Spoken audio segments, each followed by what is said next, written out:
Hi everyone, Lonthony Motano here, the internet's most grass clippings music nerd, and it's time for a review of the new Blood Orange album, Essex Honey. Blood Orange is the musical project of singer, multi-instrumentalist, producer, songwriter Mr. Devonte Hines, and this is the first release he has dropped under the Blood Orange name since the 2019 Angel's Pulse mixtape. And Dev up until now has had quite the career, whether he was fronting the short-lived dance punk outfit Test Icicles or defunct indie project Lightspeed Champion. Blood Orange, though, really is the project that he made a true name for himself under, though, and developed his widely respected reputation as an indie veteran. And there was a point where his output fit really snugly into this early 2010s wave of chill, reverb-heavy underground pop and rock, but it wouldn't take long for his DIY productions to start taking on a more versatile and sophisticated sound, all of which came through pretty boldly on 2013's Cupid Deluxe, a record that also featured super cinematic instrumental arrangements such as on Uncle Ace, and also a pretty neato lineup of guest collaborators who helped Hines extend his musical ambitions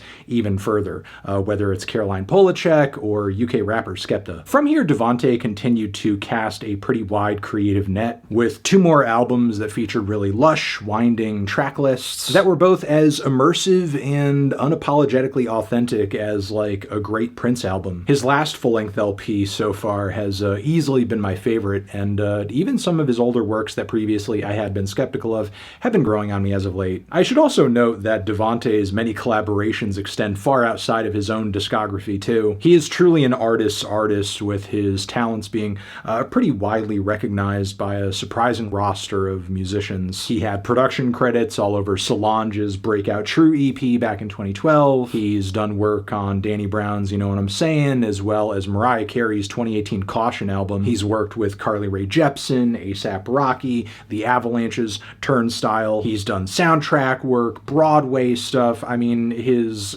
credits are really like massive at this point, and almost dwarf his like core catalog. And these sorts of crossovers and collaborations, behind the scenes stuff, is the sort of thing he stayed consistent with even as musical output has grown more and more rare on the Blood Orange front. And rumor has it he wrestled a little bit with bringing Blood Orange back for this new album too. And Essex Honey, I wouldn't necessarily say it's a momentous return. It's more pleasant than anything when observing what's going on musically on the surface, but then beyond that, there is a serious sense of ennui. And sure, while it is true there is a lot of stuff out there on the current day musical landscape that gets by merely on just kind of presenting as very pleasant and easy to listen to, an itch that Blood Orange also scratches on this record, but once you dig beyond that, it offers so much more. Take the opening track, for example, which showcases Devonte still bringing beautiful and otherworldly layers of vocals, synths, and beats to the table, with a lot of lyrical laments about a loss of time and youth and love. And while the vibe on this track may be fleeting, I guess so are the many things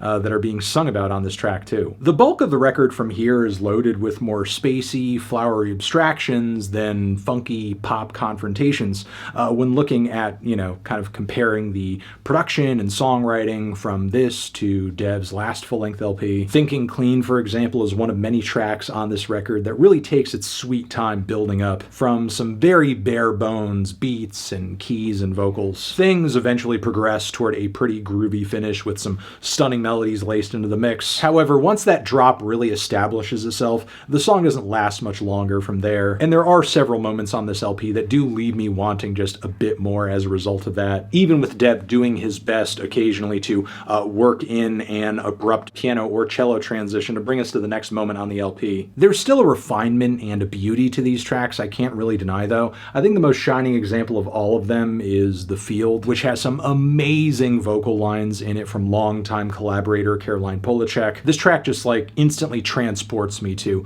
a beach, and I'm feeling like the salty ocean wind hitting me during an overcast day. And again, great moment on the album, but the highest highs on this LP, in my opinion, are the moments where Dev can like really translate the anxiety and the anguish that is just fueling this album into pure alt-pop over-the-top bliss with tracks like Somewhere in Between as well as Vivid. Also, I'm loving the escapism of the track Countryside. But by that same token, as we go deeper into the album, we get more cuts that allude to many of the same lyrical themes without actually digging into them any further. Not to mention we start hearing progressions and song structures that are even more anemic and lacking in growth and change and substance. Really the whole run of life to Scared of It. The ending of this LP, I feel like I could more or less take or leave. It ends about as inconspicuously as it starts. And while I wouldn't really say there was anything on this album that I would skip or came across as offensive or sloppy or overly mediocre, there was only so much of it that grabbed my attention and kept me kind of locked in, immersed, and even entranced, like some of the best moments from Dev's last two proper full-length albums, which is why I'm feeling about a decent 2 strong 6 on this record. Transition, have you given this album a listen? Did you love it? Did you hate it? What would you rate it? You're the best, you're the best. What should I review next? Hit the like if you like. Please subscribe and please don't cry. Hit the bell as well. Over here next to my head is another video that you can check out. Hit that up or the link to subscribe to the channel. Anthony Fantano, Blood Orange, forever.